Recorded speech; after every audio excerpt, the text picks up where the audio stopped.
बच्चों आज हम लोग केमिकल बॉन्डिंग में शेप से रिलेटेड क्वेश्चन करेंगे कि कैसे मॉलिक्यूल का शेप निकालेंगे। ठीक है, तो हम लोग आज क्वेश्चन करने जा रहे हैं शेप ऑफ मॉलिक्यूल।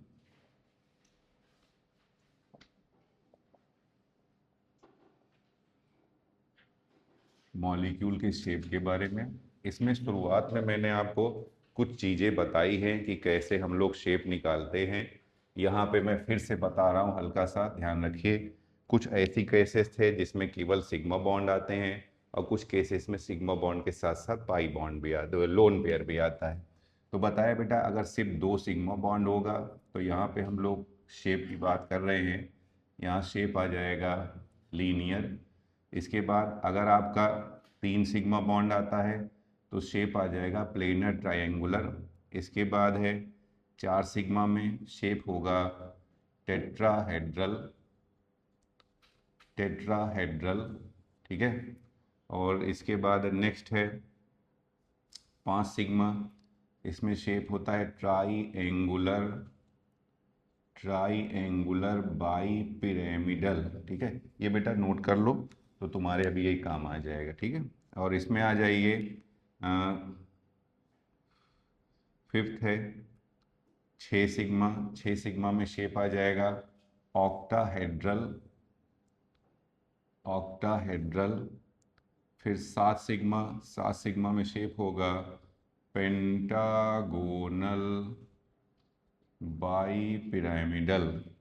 तो 7 सिग्मा में शेप हो जाएगा पेंटागोनल बाई पिरामिडल। ये तो वो केसेस थे जब सिग्मा बॉन्ड ही आएगा। जब आपका सिग्मा और लोन पेयर दोनों आ जाएगा तब हम लोग कैसे निकालेंगे। इसमें पहला बताया था मैंने आपको 3 सिग्मा 1 लोन पेयर, इसमें शेप आ जाएगा पिरामिडल। फिर दूसरा बताया है आपको 2 सिग्मा 2 लोन पेयर, यहाँ शेप आ जाएगा एंगुलर। एंगुलर या बेंट, या बताया था अगर एंगुलर या बेंट ना दिया हो तो आप वी शेप में टिक लगाएंगे, ठीक है। इसके बाद है आपका next third 2 sigma 1 lone pair, तो यहाँ पे भी शेप क्या आ जाएगा एंगुलर। इसके बाद है नेक्स्ट नेक्स्ट बताया था मैंने आपको 4 सिग्मा 1 लोन पेयर, यहाँ शेप आ जाएगा सी सॉ। सी सॉ बोल सकते हैं, या इसी को डिस्टॉर्टेड टेट्राहेड्रल बोल सकते हैं, या इसी को फोल्डेड स्क्वायर भी बोल सकते हैं, ठीक है, ध्यान रखिएगा। इसके बाद है यहाँ पे 3 सिग्मा 2 लोन पेयर, तो शेप था टी शेप। टी शेप आ रहा था अपना। नेक्स्ट है 6, इसमें बताया था 4 सिग्मा 2 लोन पेयर, तो यहाँ पे शेप आ जाएगा स्क्वायर प्लेनर। और इसके बाद है आपका हाँ 2 सिग्मा 3 लोन पेयर, यहाँ शेप आ जाएगा लीनियर। 2 सिग्मा 3 लोन पेयर में शेप आ जाएगा लीनियर। इस नेक्स्ट बताया मैंने आपको 5 सिग्मा 1 लोन पेयर, ये आएगा डिस्टॉर्टेड स्क्वायर पिरामिडल। इसके बाद है 8, 8 के बाद 9 है।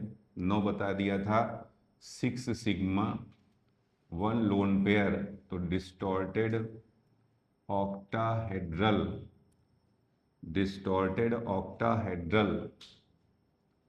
10 बताया था 5 सिग्मा 2 लोन पेयर, तो ये हो जाएगा पेंटागोनल। पेंटागोनल प्लेनर, ये लीजिए। तो यहाँ मैंने आपको सारे के सारे शेप बता दिए हैं कि कब कौन सा शेप आता है इसमें, ठीक है। अब हम लोग इस पे क्वेश्चन सॉल्व करेंगे।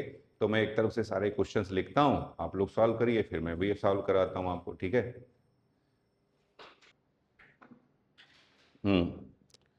तो देखिए बच्चों, अब हम लोग इसको सॉल्व करेंगे। बेटा देखो कैसे सॉल्व करेंगे। सबसे पहले हम लोग देखते हैं इसमें मेन एटम कौन सा है, सेंट्रल एटम है। इसके लिए मैंने ग्रुप्स पहले लिखा दिए हैं। नाइट्रोजन का ग्रुप नंबर 5 है, तो इसके वैलेंस शेल में 5 इलेक्ट्रॉन होंगे।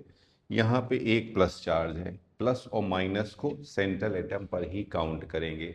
प्लस का मतलब होता है एक इलेक्ट्रॉन निकल गया, माइनस का मतलब होता है एक इलेक्ट्रॉन आ गया। देख लो बेटा, इसमें होने कितने चाहिए थे 5, क्योंकि ग्रुप नंबर है 5, 5, ठीक है। एक इलेक्ट्रॉन निकल गया तो एक कम हो गया, कितने बचे 4।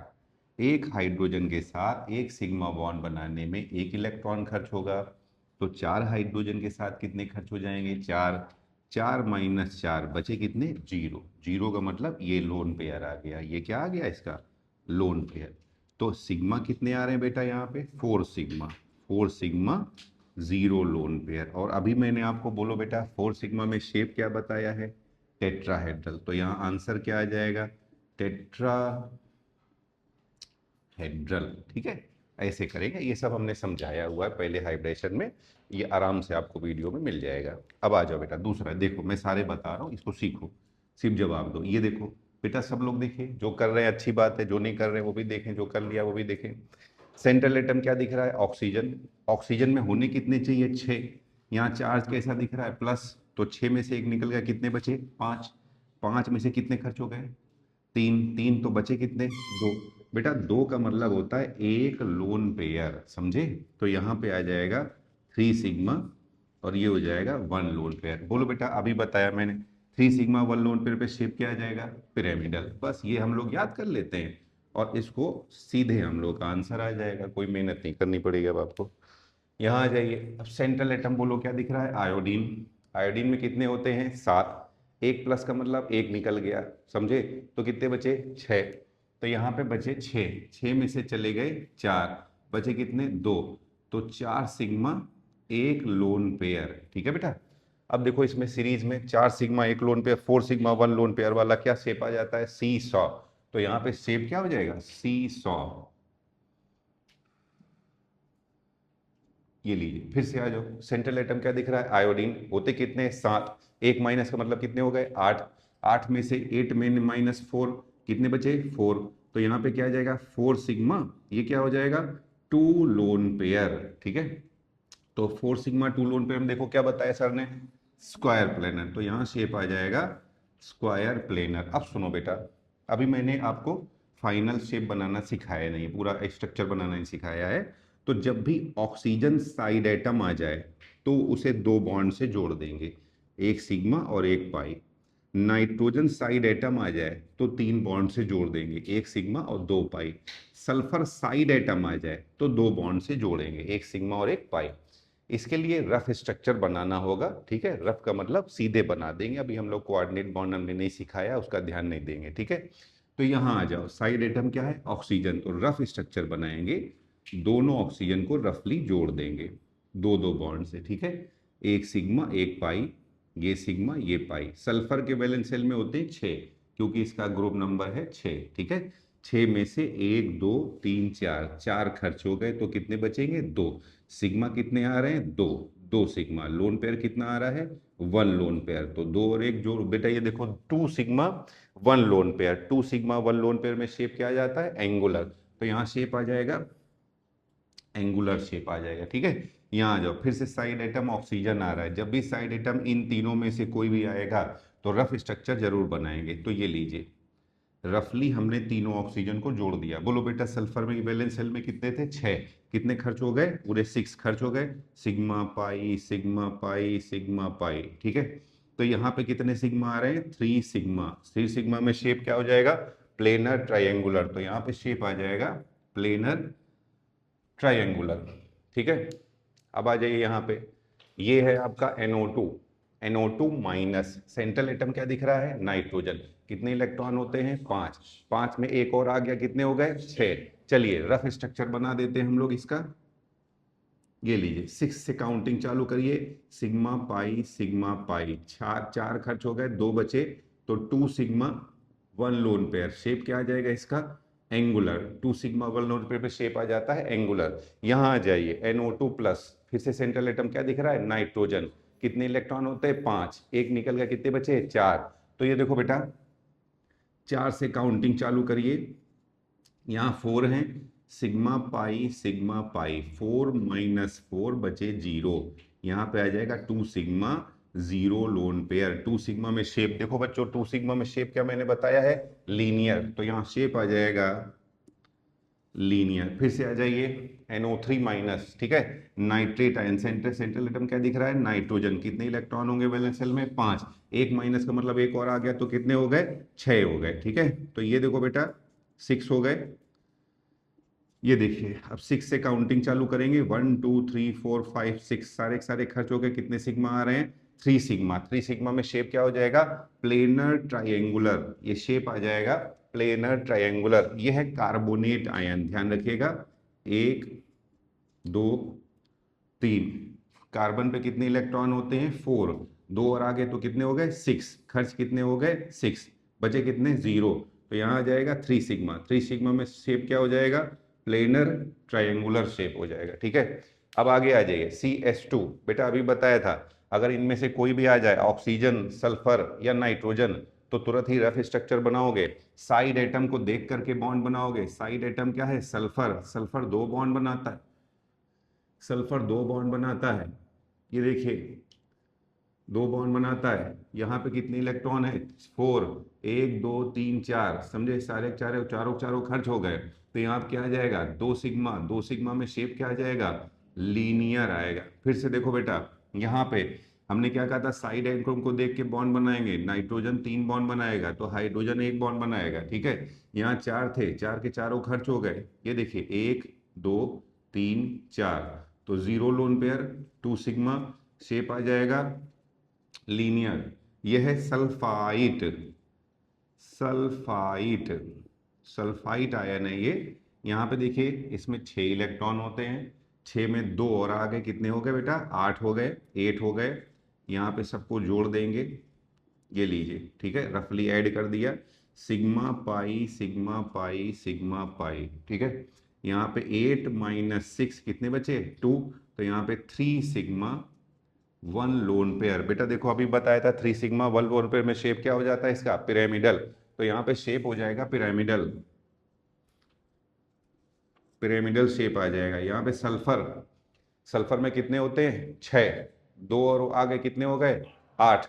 तो यहाँ पे देखिए इसमें पहले तो रफली सबको जोड़ देंगे, 1 2 3 4, ठीक है। ये 8 से काउंटिंग चालू करिए, 1 2 3 4 5 6 7 8, ठीक है।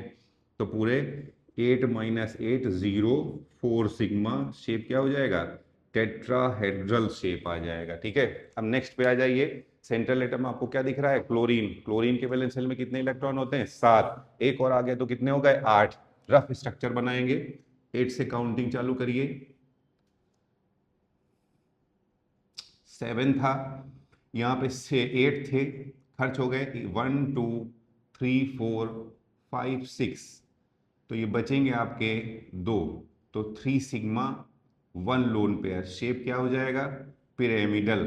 यहाँ आ जाइए फिर से, क्लोरीन 7 और 1 8, यहाँ पे 2, ये लीजिए। तो 7 माइनस ये देखिए 8 माइनस 4 सिग्मा पाई 4 रह जाएंगे। तो यहाँ पे 2 सिग्मा 2 लोन पेयर, यहाँ शेप आ जाएगा एंगुलर। फिर से आ जाए tellurium, oxygen sulphur selenium tellurium, ठीक है। टोटल यहाँ पर अब 6 इलेक्ट्रॉन होते हैं, 6 होते हैं बेटा। 6 में से सीधे काउंट कर सकते हो, 2 खर्च हो जाएंगे, 4 बचेंगे। तो यहाँ पे आ जाएगा 2 सिग्मा 2 लोन पेयर, शेप क्या हो जाएगा, एंगुलर हो जाएगा। ये देखो मरकरी, याद कर लेना, मरकरी और जिंक के वैलेंस शेल में 2 इलेक्ट्रॉन होते हैं। मैं पीरियोडिक टेबल में पूरा आपको डी ब्लॉक याद कराऊंगा, बट अभी के लिए ये 2 याद रखिएगा, मरकरी और जिंक के वैलेंस शेल में 2 इलेक्ट्रॉन होते हैं, ठीक है। 2 में से 2 खर्च हो जाएंगे, 2 क्लोरीन के साथ 0 बचे। यहाँ क्या आ जाएगा, 2 सिग्मा। 2 सिग्मा में शेप क्या हो जाएगा, लीनियर, ठीक है। यहाँ आ जाओ बेटा, जिंक है। अभी बताया था जिंक और मरकरी के वैलेंस शेल में 2 इलेक्ट्रॉन होते हैं। कितना माइनस आ रहा है, 2। तो 2 और ऐड कर दीजिए, 4 हो गए। 4 से काउंटिंग चालू कर दीजिए। तो 4 माइनस 4 खर्च हो गए, 0। 4 सिग्मा में शेप क्या हो जाएगा, टेट्राहेड्रल शेप हो जाएगा, ठीक है। Nitrogen phosphorus arsenic antimony, nitrogen की फैमिली का मेंबर है, यानी कि 5 होने चाहिए। 1 माइनस तो कितने हो जाएंगे, 6 हो जाएंगे। तो पूरे 6 माइनस 6 कितने हो गए, 0। 6 सिग्मा में शेप क्या हो जाएगा, ऑक्टाहेड्रल। नेक्स्ट आ जाइए, बोलो बेटा सेंट्रल एटम क्या दिखाई दे रहा है? फास्फोरस। फास्फोरस में होते कितने हैं? 5। एक निकल गए तो कितने बचे? 4। ये लीजिए, तो 4 में से 4 खर्च हो गए, 0। 4 सिग्मा, शेप क्या हो जाएगा? टेट्राहेड्रल। ठीक है, फिर से सेंट्रल एटम क्या दिख रहा है? फास्फोरस। कितने होते हैं? 5। एक और आ गया, कितने हो गए? 6। तो 6 में से 6 चले गए, बचे 0, तो यहाँ आ जाएगा 6 सिग्मा, शेप क्या हो जाएगा? ऑक्टाहेड्रल। ठीक है, चलिए नोट करिए इसको एक बार बच्चों। इधर देखिए, ये एजाइड आयन है, यहाँ पे सेंट्रल एटम भी नाइट्रोजन है और साइड एटम भी नाइट्रोजन है। अभी बताया था नाइट्रोजन को हम लोग ट्रिपल बॉन्ड से जोड़ेंगे। ठीक है, तो यहाँ पे देखिए, एक नाइट्रोजन इधर, ये रफ स्ट्रक्चर बना रहे हैं। 5 होते हैं, एक और आ गया, 6 हो गए। सिग्मा पाई, सिग्मा पाई, 6 के 6 खर्च हो गए, 0। 2 सिग्मा, शेप आ जाएगा लीनियर। ठीक है, यहाँ आ जाइए, ये इधर ट्रिपल बॉन्ड से जोड़ेंगे, रफ स्ट्रक्चर बनाएंगे, इधर डबल बॉन्ड से जोड़ेंगे। कार्बन में 4 होते हैं, एक और आ गया 5। 5 में से 5 के 5 खर्च, तो 0। Sigma pi, sigma pi, 2 sigma, तो शेप आ जाएगा लीनियर। ठीक है, यहाँ आ जाइए, I3 माइनस आयोडीन, 7 थे, एक और आ गया 8। 8 में से 2 खर्च हो गए, 6 बचेंगे, तो यहाँ आ जाएगा आपका 3 sigma, 2 sigma 3 lone pair, 2 sigma 3 lone pair. बताया था 2 सिग्मा, देखो बेटा लिखा हुआ है 2 सिग्मा 3 लोन पेयर में शेप लीनियर आ जाएगा, शेप लीनियर आ जाएगा। फिर से आयोडीन है, आयोडीन को सेंट्रल एटम और आयोडीन है साइड एटम। 7 थे, एक और निकल गया, 6 बचेंगे, तो 6 में से 2 खर्च हो जाएंगे, 6 माइनस 2, तो 4 आ जाएंगे। 2 सिग्मा, 2 लोन पेयर, शेप आ जाएगा एंगुलर। ये POCl3 बेटा बताया था फॉस्फोरस सेंट्रल एटम है, क्योंकि साइज में ज़्यादा है। ठीक है, तो ये एक रफ स्ट्रक्चर बना रहे हैं। 5 थे, 5 के 5 खर्च हो गए, तो यहाँ आ जाएगा 4 सिग्मा, शेप होगा टेट्राहेड्रल, शेप आ जाएगा टेट्राहेड्रल। देखिए CH2Br2 सेंट्रल एटम कार्बन है, 4 सिग्मा आ जाएगा यहाँ, 4 माइनस 4, 0 हो जाएगा ये, और यहाँ पे टेट्राहेड्रल शेप हो जाएगा टेट्राहेड्रल। नेक्स्ट है SOCl2, नाम याद रखेंगे, थायरन क्लोराइड है, रफ स्ट्रक्चर बना रहे हैं। 6 इलेक्ट्रॉन, 1 2 3 4, तो 4 चले गए, 2 बचेंगे इसमें, तो 3 सिग्मा, 1 लोन पेयर, तो शेप हो जाएगा पिरामिडल। SO2Cl2, रफ स्ट्रक्चर बना दीजिए। टोटल 6 इलेक्ट्रॉन थे यहाँ पर, 1 2 3 4 5 6, 0 बचेंगे, 4 सिग्मा, शेप होगा टेट्राहेड्रल। ठीक है, तो ये शेप हो गया इसका। तो देखो बच्चों, अब हम लोगों ने पहले देख लिया हाइब्रिडाइजेशन कैसे निकालेंगे, फिर हम लोगों ने देख लिया शेप कैसे निकालेंगे। अब हम लोग सीखने जा रहे हैं पोलर और नॉन पोलर के बारे में, कि कहाँ कहाँ पे पोलर आता है, कहाँ कहाँ पे नॉन पोलर आता है। ठीक है, ध्यान रखिएगा, सुनिए। तो ये कह रहे हैं, अब नेक्स्ट हेडिंग है, हेडिंग लिख लीजिए पोलर नॉन पोलर।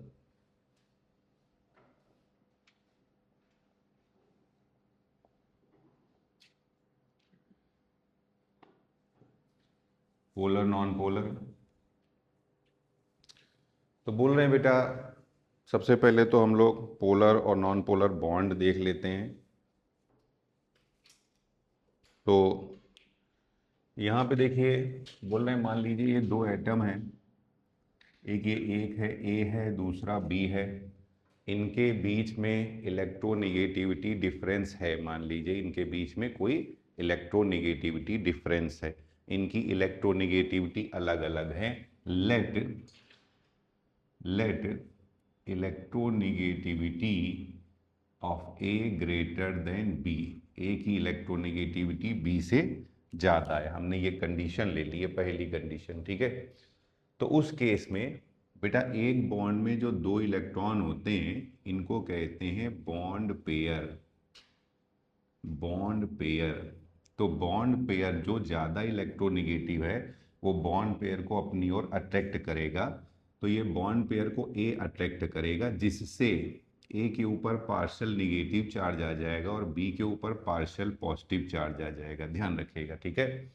तो जब ए और बी की इलेक्ट्रोनेगेटिविटी अलग अलग हैं तो जो ज़्यादा इलेक्ट्रोनेगेटिव होगा बॉन्ड पेयर के इलेक्ट्रॉन हल्का सा उसकी ओर डिस्प्लेस हो जाएंगे, शिफ्ट हो जाएंगे हल्का सा, जिससे अधिक इलेक्ट्रोनेगेटिव एटम के ऊपर नेगेटिव चार्ज आ जाएगा और कम इलेक्ट्रोनेगेटिव एटम के ऊपर हल्का सा, मतलब पार्शियल, ध्यान रखिएगा एक्चुअल चार्जेस नहीं है, यहाँ पर पार्शियल नेगेटिव चार्ज आ जाएगा और यहाँ पर पार्शियल पॉजिटिव चार्ज आ जाएगा, समझे।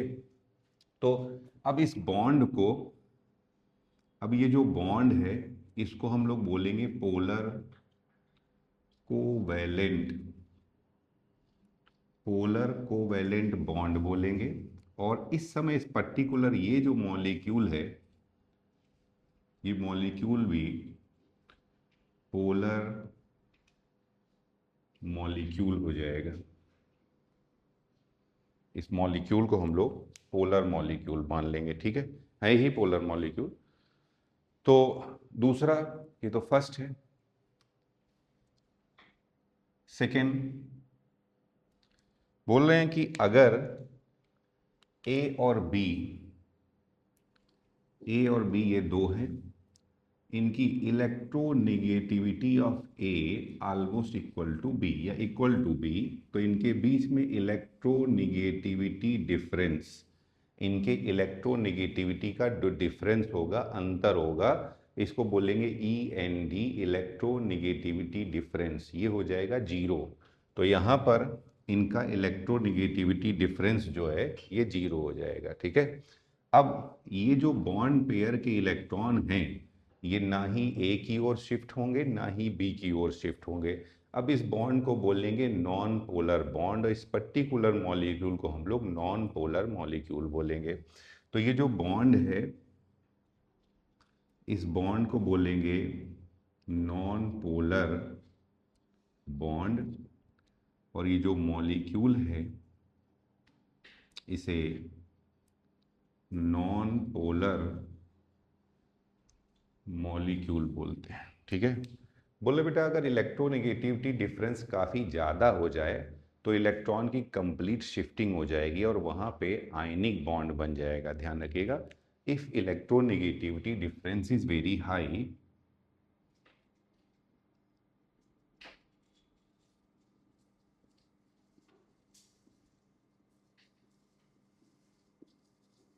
then complete transfer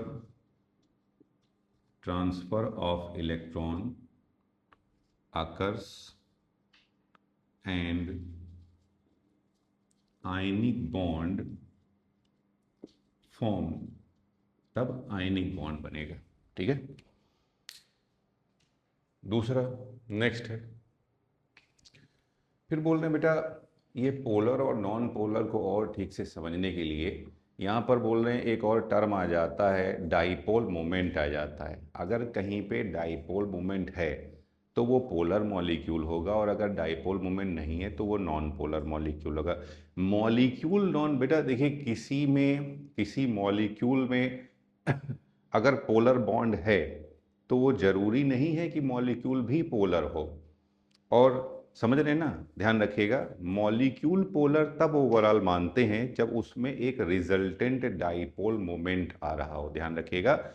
ये जरूरी नहीं है कि अगर बेटा दुर्गा यहीं पे हो तो समझिए, ये जरूरी नहीं है कि अगर मॉलिक्यूल में पोलर बॉन्ड है तो मॉलिक्यूल भी पोलर है।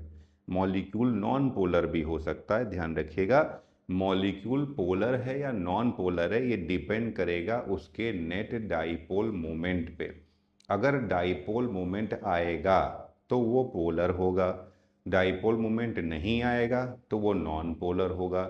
डाइपोल मोमेंट जितना ज़्यादा होगा पोलैरिटी उतनी ही ज़्यादा होगी, डाइपोल मोमेंट जितना कम होगा पोलैरिटी उतनी ही कम होगी। ठीक है, चलिए तो बोल रहे हैं यहाँ पे हम लोग, बेटा ये पहले तो लिखे दे रहे हैं कि ये जरूरी नहीं है, it is not necessary that